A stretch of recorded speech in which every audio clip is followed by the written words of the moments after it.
Hello students, welcome to Advait institute. तो आज हम लोग क्लास 10 का जो अरिथमेटिक प्रोग्रेशन कर रहे हैं उसमें आज फोर्थ वीडियो लेके आए हैं, ठीक है, जिसमें हम एक्सरसाइज 5.2 का क्वेश्चन नंबर 6 ऑनवर्ड सॉल्व करेंगे। इससे प्रीवियस वीडियो में आप जाके देख सकते हो, क्वेश्चन नंबर 5 तक हमने सारे सॉल्व किए। तो आज हम लोग क्वेश्चन नंबर 6 ऑनवर्ड सॉल्व करेंगे। आप लोग कॉपी पेन लेके रेडी हो जाइए और साथ साथ सॉल्व कीजिएगा, है ना। क्वेश्चन नंबर 6 क्या है कि बोल रहा है, क्वेश्चन नंबर 6 क्या बोल रहा है कि चेक वेदर इतना इज, चलो क्वेश्चन में लिख लेते हैं, छोटा सा क्वेश्चन है, कोई दिक्कत नहीं। चेक वेदर -150 इज अ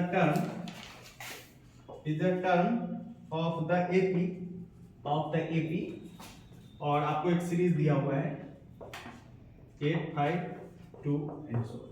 ये बताना है कि इसके 150 जो है इसका इस एपी का कोई टर्म है या नहीं, ठीक है। तो सबसे पहले हम ए की बात करते हैं। ए कितना है? ए आपको दिख रहा है यहाँ पे 11 फर्स्ट टर्म, और डी कितना दिख रहा है? D a2 a1। बहुत सारा क्वेश्चन में हम लोग किए थे a2 a1। डी क्या हो जाएगा? a2 a1। अब क्या करना है आपको, यहां से हम a2 का वैल्यू है 5 और a1 11 यानी -3 आ गया, और बोले ये कोई टर्म है। अब कौन सा टर्म है अपने को ये पता नहीं, तो इसको हम बोल लेते हैं कि मान लो कि ये जो टर्म है वो n टर्म है ना, मान लेते हैं। अगर हमारा n नंबर ऑफ जो टर्म है वो इंटीजर आ जाएगा तो हम बोलेंगे टर्म है, नहीं तो नहीं है। n निकालना है अपने को, ठीक है। तो an का फॉर्मूला कल हम लोग पढ़े थे, an इक्वल टू क्या होता है? a plus n minus 1 into D. n कितना है? 150 इक्वल टू a कितना है? 11 प्लस n नहीं पता, और d आपके पास है -3, तो -150 और ये +11 इधर आएगा तो -11 और n -1 इंटू -3, तो यहां से आया -161 और ये आ जाएगा -3 और यहां से आया n -1, ये कैंसिल आउट हो जाएगा और ये 161/3 और ये वाला +1 हो जाएगा इतना, ठीक है। तो अगर आप इसको एलसीएम लोगे तो यहां से 3 आएगा, 161 + 3 इक्वल टू n यानी 164/3। अब आप देख रहे हो कि ये हमसे 3 से कैंसिल आउट होने वाला नहीं है ना, ये इंटीजर टाइप आ जाएगा, यानी 54 होल 2/3 इस टाइप से आएगा, इंटीजर नहीं आ रहा। अगर ये इंटीजर आ जाता जैसे 10, 20, 30, 40 कुछ भी ऐसा इंटीजर टाइप होता है तो हम बोलते हैं ये टर्म है। क्योंकि ये इंटीजर नहीं है इसलिए ये फ्रैक्शन में आ रहा है। यहां से इस बात को लिख दीजिए, since number of terms cannot be a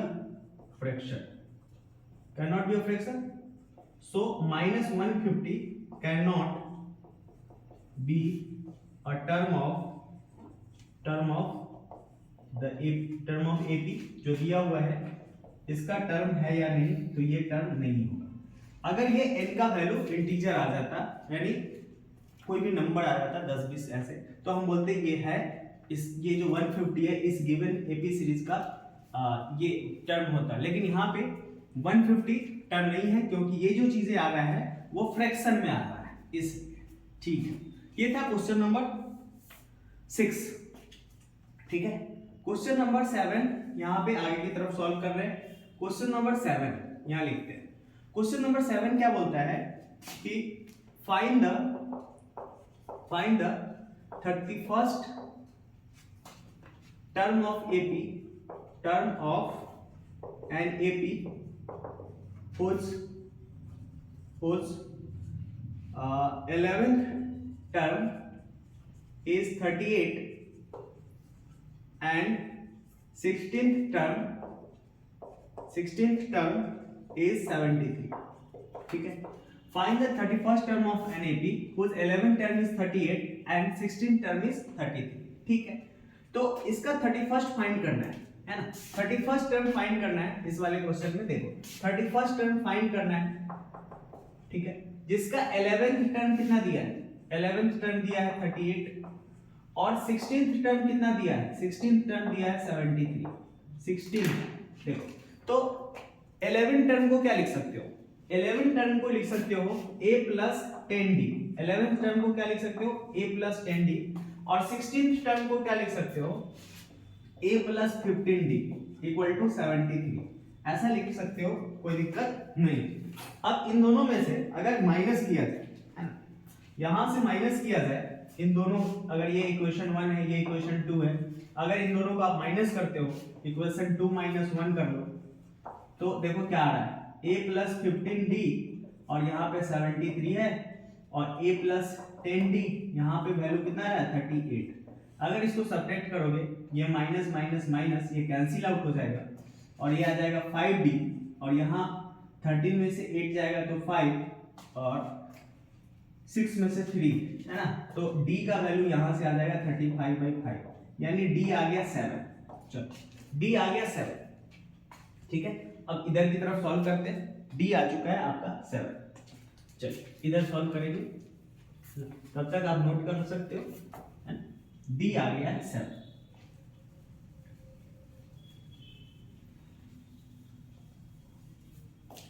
सबसे पहले जो टर्म दिया हुआ उस टर्म से हमने क्या किया, a और d फाइंड करना है। किसी भी क्वेश्चन में अगर अपने को नेक्स्ट टर्म फाइंड करना होगा तो अपने को a और d को फाइंड करना होगा।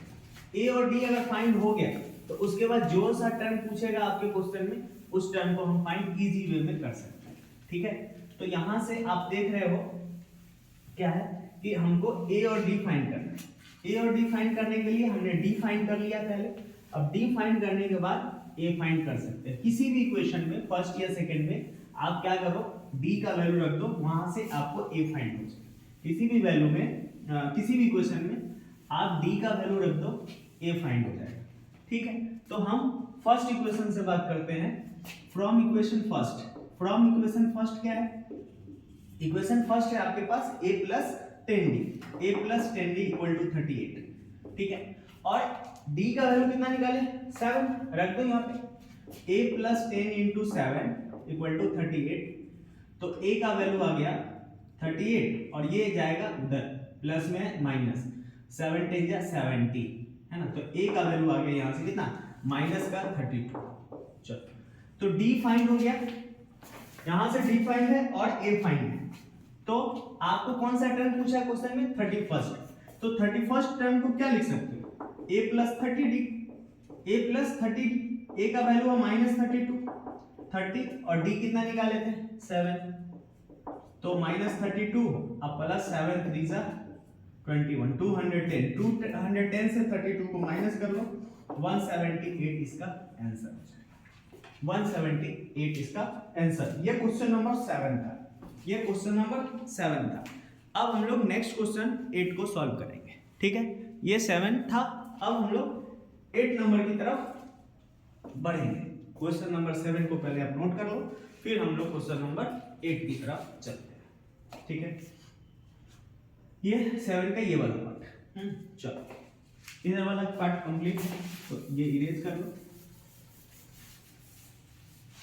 ठीक है। अब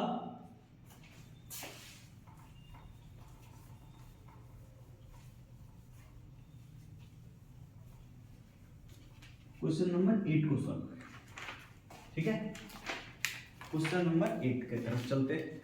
आप साथ साथ बुक रखो, आपको पता होना चाहिए कि क्वेश्चन 7 क्या है, क्वेश्चन 8 क्या है ना। साथ सॉल्व करना है, हम भी सॉल्व कर रहे हैं, उसके साथ आप भी सॉल्व कीजिए, तब जाके समझ में आए। हमारे साथ साथ आप भी देखो कि क्या फाइंड करना है, क्या निकालना है, तब समझ में आएगा। क्वेश्चन नंबर 8 जो है, 8 बोल रहा है let AP an AP consist of 50 term. AP के पास 50 term of which third term is इतना। देखो एक एपी है जिसके पास 50 टर्म है, यानी n दिया हुआ है, और उसका थर्ड टर्म मतलब a3 दिया हुआ है 12, और लास्ट टर्म दिया हुआ है, मतलब लास्ट टर्म का मतलब क्या हुआ, जो 50 मतलब 50वां टर्म है वो दिया हुआ है आपको 106, है ना। तो जो 50 वाला टर्म है वो दिया हुआ है 106, और क्या दिया हुआ है आपसे फाइंड करना है, फाइंड द 29 टर्म। चलो ये 29 ये आपको फाइंड करना है। फिर से सुन लो, किसी एपी में 50 टर्म है, जिसका थर्ड टर्म दिया है और लास्ट टर्म यानी 50वां टर्म जो होगा सबसे लास्ट वाला वो भी दिया हुआ है, और आपसे A29 का पूछ रहा है। तो जब भी ऐसा क्वेश्चन हो आपको A और D फाइंड करना ही पड़ेगा, बिना A और D फाइंड किए आप कुछ नहीं कर सकते। तो A और D कैसे फाइंड करेंगे? देखो A3 को क्या लिख सकते हो, A + 2D 12, इसी को इसको, और इसको क्या लिख सकते हो A + 49D, इतना।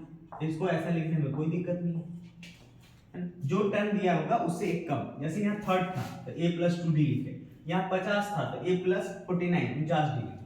अब इन दोनों को माइनस कर दो, माइनस माइनस माइनस, माइनस करने पर साइन अपोजिट हो जाता है, ये वाला कैंसिल आउट हो गया। अब 49 में से 2 माइनस कर लो, यानी 47 नेगेटिव के साथ, क्यों? क्योंकि नेगेटिव वाला ज्यादा है। और 106 में से 12 को माइनस कर लो, यानी 96 माइनस, है ना, 96 94, 96 नहीं 94। अब माइनस से माइनस भी कैंसिल हो जाएगा, तो d कितना आया 49, 94/47 यानी 2, d का वैल्यू आ गया 2, d2 आ चुका है। किसी भी इक्वेशन में d का वैल्यू रख दो a निकल जाएगा। फ्रॉम इक्वेशन 1 से a का वैल्यू कितना है निकालना है, d2 और d का वैल्यू 2 रख दो, और ये 12, तो a + 4 = 12, यानी a = 12 - 4 यानी 8, ठीक है, a ठीक है, ये दिख रहा है, a 8 आ गया। अब a 8 आ गया और d पता है आपको, तो यहां से जब भी a और d हो गया तो बाकी आप कोई भी टर्म फाइंड कर सकते हो। सबसे पहला मोटो होना चाहिए a और d फाइंड करने का। अब हमसे क्वेश्चन में पूछा है A29, तो A29 को क्या लिखोगे A + 28D, a का वैल्यू हमारे पास है 8 और 28 और d का वैल्यू आया है 2, तो 8 + 56 यानी 64 आंसर होना चाहिए, ठीक है, और सही है, ये 64 आंसर है। ये था क्वेश्चन नंबर 8, ठीक है। क्वेश्चन नंबर 9 की तरफ चलते हैं। क्वेश्चन नंबर 9 की तरफ चलते हैं। क्वेश्चन नंबर 9 क्या है, देखिए 9 बोलता है if the third and ninth term of AP are 4 and -8, third term दिया हुआ है 4 और नाइन्थ टर्म दिया हुआ है -8, विच टर्म इज 0, कौन सा टर्म 0 हो जाएगा, है ना। हमने nth टर्म को 0 कर दिया, अज्यूम कर लिया कि जो हमारा nth आएगा वो 0 हो जाएगा। तो इन दोनों से पहले a और d फाइंड कर लो। इसको क्या लिख सकते हो, इसको लिख सकते हो a + 2d, और इसको क्या लिख सकते हो a + 9th टर्म किया ना, तो 9th को क्या लिख सकते हो 8d। इक्वेशन ये फिर से माइनस कर लो, इसको इक्वेशन 1 बोल लो, इसको 2 बोल लो, और माइनस कर रहे हैं, ये माइनस माइनस और ये माइनस है तो प्लस, कैंसिल, 8d में से 2d गया तो माइनस का 60, और 8 और 4 12, तो d का वैल्यू यहां से आया 12/-6 यानी माइनस का 2, d आ गया है आपके पास -2, d आ गया -2। अब d को किसी भी इक्वेशन में रख दो, फर्स्ट में या सेकंड में, तो हम फर्स्ट इक्वेशन से देखते हैं। फ्रॉम इक्वेशन फर्स्ट, है ना, क्या रखोगे, d का वैल्यू यहां पे 2 रख दो, a + 2 × -2, है ना, सॉरी -2, तो a - 4 = 4, तो a = 4 और ये वाला -4 इधर गया तो +4, a का वैल्यू आ गया 8। और हमने बोला कि an जो टर्म है लास्ट टर्म हमने एज्यूम कर लिया उसको 0, तो an का फॉर्मूला क्या होता है, n होता है a + n - 1 × d, ठीक है। अब हम बोल रहे हैं कि an 0 है, a का वैल्यू 8 है, n नहीं पता, और d का वैल्यू -2, ठीक है, दिख रहा है, ये वाला नहीं दिख रहा, तो इसको हम लोग a और d फाइंड हुआ, है ना, यहां पे बनाते हैं। चलो a और d फाइंड हो गया, a और d फाइंड हो गया, तो an को 0 एज्यूम कर रहे हैं, तो an = क्या लिख सकते हो a + n - 1 × d, ठीक है। अब दिख रहा है, नहीं दिख रहा, तो an क्या हो गया, अच्छा देख लेते हैं, an क्या हो गया a + n - 1 × d, तो an क्या है 0, a कितना है 8 + n - 1 और d कितना है डी देखो -2, तो यहां से इस डी को इधर बुलाओ, -8 n - 2 इंटू -2, और ये जो -2 इधर मल्टीप्लाई में है, इस साइड आएगा तो डिवाइड में हो गया, ये कैंसिल आउट होकर 4 होगा, और ये 4 और ये -1 इधर आएगा तो +1 इक्वल टू n, तो n का वैल्यू 5 आ गया, यानी फिफ्थ टर्म जो है वो 0 होता है। 9 का आंसर में n का वैल्यू 5 आ रहा है, ठीक है, सही। n का वैल्यू -2 आ गया। अब हम लोग इसको इरेज करते हैं, है ना, याद रखना है n का शुरू यहां से स्टार्ट किए, इसके बाद d निकाले, d के बाद a निकाले हैं और a का वैल्यू इसमें रख दिया। ये जो क्वेश्चन है वो पहले वाले क्वेश्चन का है, तो ये नहीं लिखिएगा, ये पहले वाले क्वेश्चन का है ना, तो ये चीज अब देख लो, एक बार फिर से देख लो। 9 नंबर क्वेश्चन का आंसर यहां से ये सॉल्व किए, ये आया, डी से फिर a फाइंड किया और a का वैल्यू इसमें रख दिया, वो जो था क्वेश्चन नंबर 8 का था। तो यहां से हम लोग 9 नंबर तक सॉल्व कर लिए। 10 नंबर की तरफ बढ़ते हैं, इधर वाले को इरेज करते हैं और 10 नंबर की तरफ चलते हैं।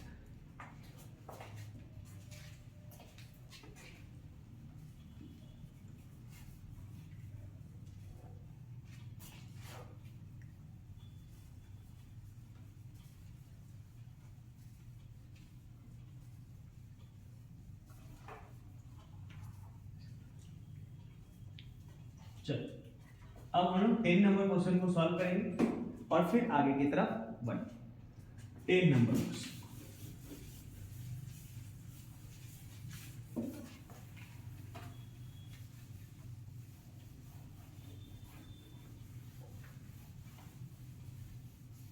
चलिए 10 नंबर क्वेश्चन क्या है उसको देखते हैं। 10 नंबर क्वेश्चन जो है आपका क्वेश्चन नंबर 10, ये बोलता है किसी A be the 17th term of AP exceed the 10th term by 7। जो 17th टर्म है वो 10th टर्म से 7 एक्सीड कर रहा है। बस फाइंड द कॉमन डिफरेंस, अपने को फाइंड करना है डी। ये आसान क्वेश्चन है, सबसे इजी क्वेश्चन है। 17th टर्म जो है 10th टर्म से 7 एक्सीड कर गया। अब 17th टर्म को क्या लिख सकते हो, a प्लस 16d, और 10th को क्या लिख सकते हो, a प्लस 9d, अब प्लस का 7। अच्छा a प्लस, ध्यान से देखिए 16d, ये a इधर आएगा तो माइनस है, और ये d इधर आएगा 9d, ये d माइनस वाला ये कैंसिल हो गया। 16d में से 9d घट गया तो 7d इक्वल टू 7, तो d इक्वल टू 7/7, यानी d का वैल्यू 1 है। लो 10th नंबर क्वेश्चन बन गया, इतना ही answer. 10th number question d का वैल्यू निकालना था और d का वैल्यू 1, ठीक है। 11 नंबर क्वेश्चन में 11 नंबर क्वेश्चन बोल रहा है which term of the AP 30, एक टर्म दिया हुआ है एपी का, ये है 3, 15, 27, 39, और बोल रहा है will be 132 more than its 54th term. कौन सा टर्म जो है 132 मोर हो रहा है 54th टर्म, ठीक है। तो हम ऐसा एज्यूम करते हैं कि इसका nth टर्म जो है वो तो पता नहीं है ना, तो nth टर्म जो है वो 132 मोड है किसका, A54 का, ठीक है। अच्छा a को क्या, इसको क्या लिख सकते हो, a plus n minus 1 into D, और ये 132, और इसको भी लिख सकते हो a प्लस कितना d, तो इसको लिख सकते हो 53d, a प्लस 53d। अब ध्यान से देखना, ये a इधर भी प्लस में a प्लस में, दोनों एक कैंसिल आउट हो जाएगा। या a का वैल्यू क्वेश्चन में 3 रख सकते हो, यहां से देखो a का वैल्यू आपको 3 दिख रहा है, और d क्या हो गया, a2 माइनस a1, यानी 15 माइनस 3 कितना आ जाएगा 12। अब d का वैल्यू इसमें रख दो, आंसर आ जाएगा आपका। चलो तो हम a और d फाइंड है, a को तुम डायरेक्ट भी हटा सकते थे और a का वैल्यू रख के भी कैंसिल आउट हो सकता है, तो तुम जैसे इच्छा हो तुम्हारा कैंसिल आउट कर सकते हो। तो अब हम लोग उसमें क्या करते हैं, d का वैल्यू रख देते हैं, हमारा जो n है वो निकल के आ जाएगा। क्वेश्चन में अपने को n फाइंड करना है। क्वेश्चन में अपने को n फाइंड करना है, ठीक है। चलो तो n फाइंड करते हैं। अब देखो यहां से n माइनस वन अपनी जगह पे रहेगा और d का वैल्यू कितना निकाले हम 12 इक्वल टू 132 प्लस 53 और इंटू डी का वैल्यू 12। चलो n माइनस वन इंटू 12। अच्छा एक काम करो, इसको इजी बना दे। देखो इसको क्या लिख सकते हो, 11 इंटू 12 लिख सकते हो, है ना। और ये ऐसे। अच्छा देखो यहां से इन दोनों से 12 कॉमन करो, 11 प्लस 53 और इधर है n माइनस वन इंटू 12, ये दोनों कट जाएगा तो n minus one equal to कितना 64 और n इक्वल टू 64 प्लस 1 यानी 65। आपको लग रहा होगा कि हम मल्टीप्लाई करके सॉल्व करें तब भी कर सकते हैं, कोई दिक्कत नहीं। हमने मल्टीप्लाई नहीं किया, थोड़ा सा दिमाग खर्च कर दिया कि इसको ऐसे लिख सकते हैं। आप इसको मल्टीप्लाई करके ऐड करके 12 से डिवाइड करोगे, आंसर सेम आएगा, ठीक है।